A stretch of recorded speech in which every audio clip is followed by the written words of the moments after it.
guys, it's Bailey and welcome back to the channel for what is going to be a beauty Q&A video. It has been a hot minute since I've done one of these, but if you're unfamiliar, it's basically where I address questions that have kind of been asked en masse in the comment sections of my videos, and rather than going in and just like copy and pasting the answer, I thought I would address them in one video because I'm sure if those people are asking in the comments, there could be some people who don't generally comment that have the same question. So I figure might as well just make a video, answer them here, and I thought this might be a good kind of video format for Periscope.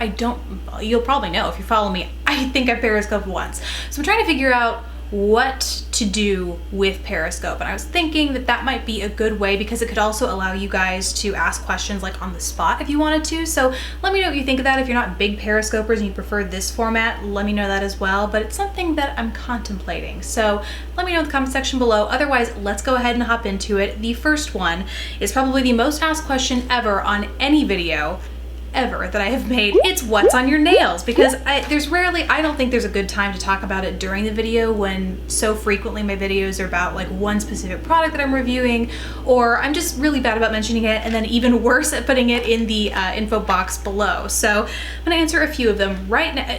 First of all, odds are, if you're asking, 99% of the time it's a press-on nail. I love me some press-on nails. I made a whole video about my favorite press-on nails and how I do it without damaging my nails. I will link that in the description bar below, but right now I am wearing these from Kiss. They are the Gel Fantasy Ready to Wear, and these are in the shade Whatever. Love them. They're nice, square tip, not too long.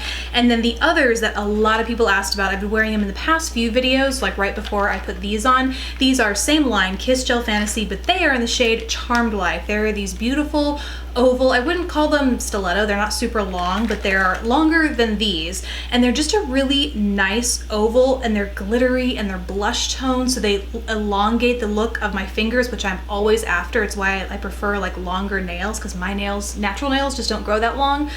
So I do like that. They just extend the look of your nail, like Barbra Streisand fingers. Oh my god, beautiful.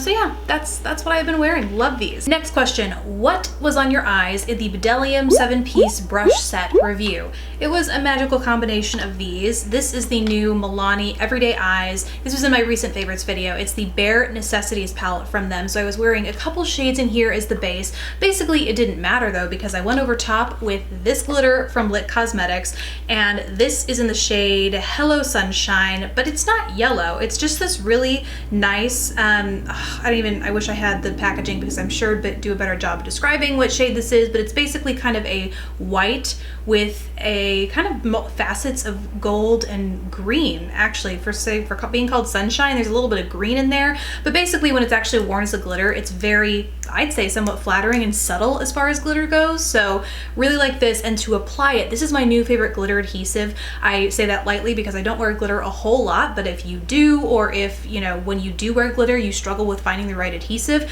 I just got this one from Violet Voss because I also picked up some of their matte liquid lipsticks for upcoming reviews. And so I picked this guy up just because I don't really like the adhesive that comes with the Lit. I mean, it's traditional. It's kind of like a liquid mixing medium that you could use, but I find that mixing the right amount of glitter to medium, and then it takes forever to dry, and it's super easy to foil your glitters or shadows that way.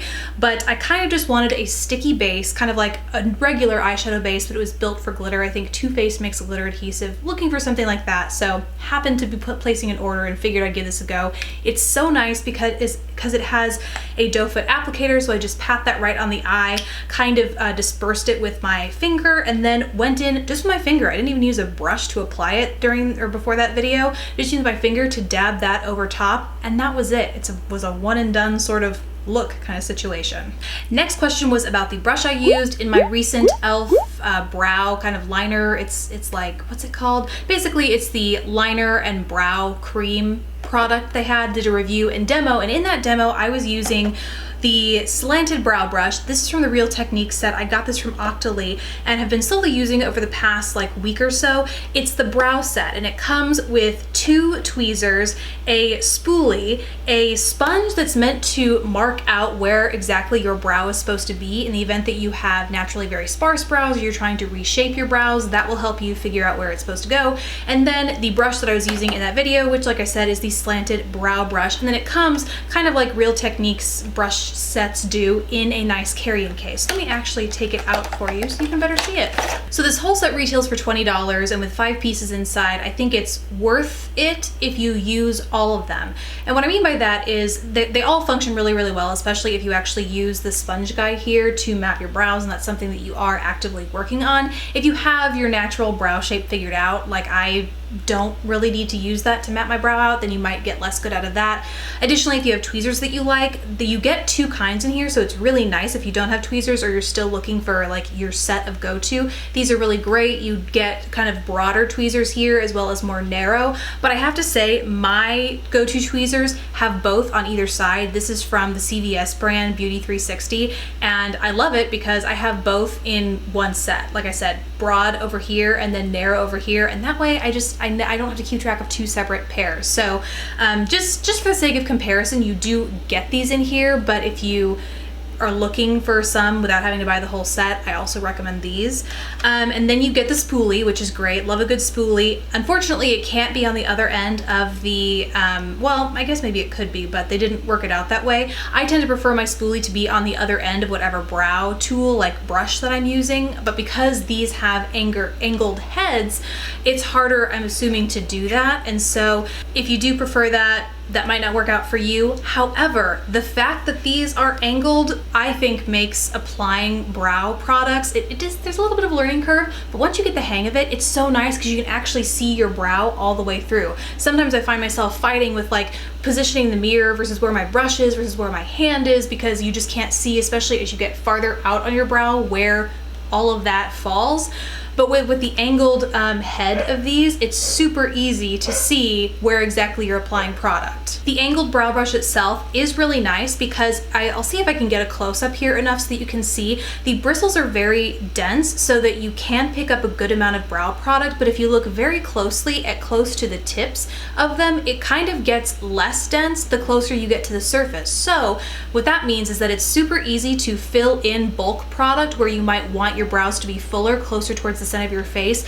But when it comes to getting this precise tail towards the end, you can really use super light pressure, and because there isn't that density here at the end, you can make that nice feathery kind of tail without getting it too deep and dark, which I do have a problem with some brushes that are just so uniformly dense across the top. This kind of gets away from that, and it helps you just get a little bit more of a natural looking tail without having to go back and kind of blend it out and redo it again.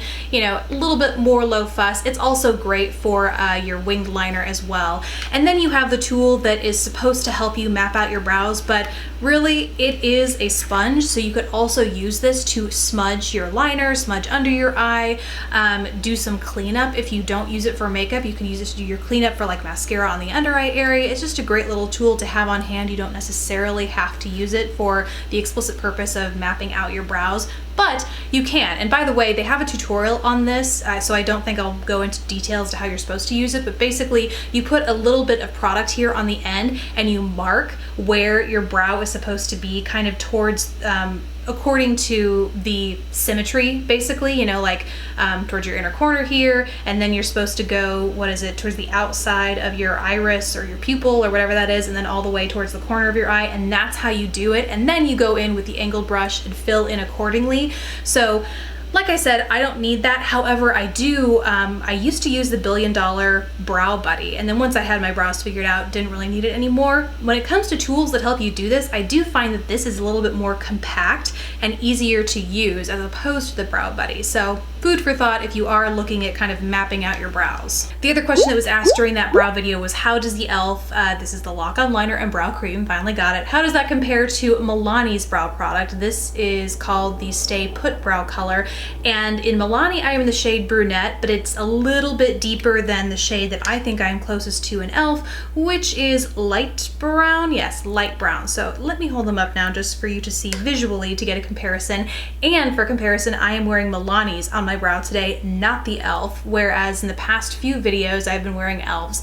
So basically they're the same. I would say the Milani's is a slightly creamier texture, whereas the e.l.f. is a little bit lighter, more of, it's mousse. I know I said it in that video, it's a little bit of a stretch, but it's the only other description I could think of that's like just makes you think of something lighter than a cream. That's the main difference. It's not that much heavier. It's not as heavy as the Anastasia Beverly Hills, I wouldn't say. But a tip that a lot of you gave when I was talking about the Anastasia saying it was too heavy is that you use a wet liner brush, and that kind of helps dilute the pigment of a heavier brow cream. So a tip for you, if you do have the Milani, you find it's too heavy, you don't want to buy the e.l.f., but I think they are pretty much the same. So to the extent that you can find a shade in the Milani and you can in the e.l.f. or vice versa, I think they're pretty interchangeable, and the e.l.f. is probably cheaper because $4, I don't think you can beat that. Except, I take that back. Milani is a very affordable brown. So let me put a price check here at the bottom of the screen because I'm sure I will be eating my words because they're both very affordable. So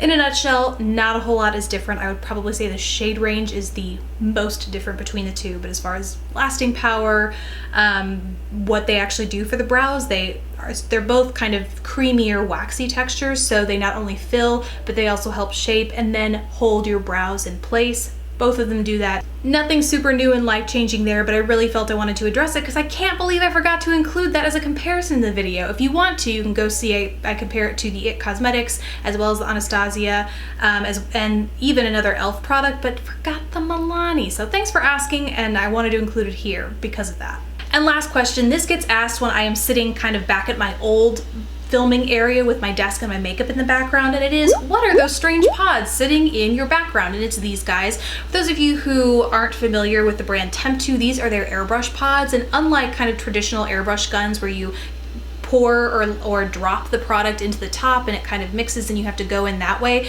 these pods are supposed to make it super easy because you just pop it in and out of the machine. And they were sitting back there not because they're new. I've had these for probably over a year. They are contained though, so I don't really feel compelled to throw them away because it's not like bacteria or oxygen gets in there because they're totally sealed in here. So that's nice. But I had them sitting out because I was using them with the new Tempw Air that they recently launched. And I had, naturally, because I've had the pods, I had the old airbrush system, which is very similar to a normal airbrush gun, but instead of the part where the funnel where you drop the things in, it just has a place where you can stick these cartridges. And it's nice. I do think it's easier than having to figure out how to mix your own, clean it, and like there is no cleaning with these, which is nice, but then also having to mix your own foundation if that's your deal, or clean it in between foundation and blush and all that kind of stuff. Just simplify things in that way, but it was such a bulky kind of piece of equipment to have sitting around that I would put it away, and then once it was away I wouldn't ever think to use it. So I thought this would be a cool little tool to invest in, which it is an investment, I'm not gonna lie. It's not super affordable, but if you use it every day, I do think it's very worth it. And it's cordless. You charge it up and it's cordless. There's this little button here on the back, and then there are 3 indicator lights back here that let you know basically your air pressure, how strong your air is that's coming out, whether you're doing it all over for your face, if you're trying to spot conceal and you want a little bit more air pressure, you're doing your cheeks, whatever it is, you control it with this one button, and then this is kind of your trigger back here that you pull when you want to release product. And I think I've used it once here in a tutorial. I really like it. The foundation formula is amazing. Once it's on and set and dry, it does not come off for anything, and I finally found my right shade, so that helps as well. And then the highlighter is beautiful as well. So I personally really like the products. I've been a little distracted with all the new stuff from the drugstore to start kind of playing with this more, especially talking about it with you guys, and so it appeared in the background of that one video, and then because I've been filming kind of with my backdrops, you haven't seen it ever since, but they are standing waiting to be used because I have had this guy for a while and dying to use it because it's so stinking portable. I love it. And the airbrush quality is actually really good. So just so you know, that is what those are, because I know a lot of you are curious. So that's it from me. Those are all the questions that I can think of that I've received recently in the comment section of my videos. If I missed any, definitely let me know in the comments below. Otherwise, thank you guys so much for watching. Please don't forget to subscribe if you haven't already, and I will see you in my next video. Bye.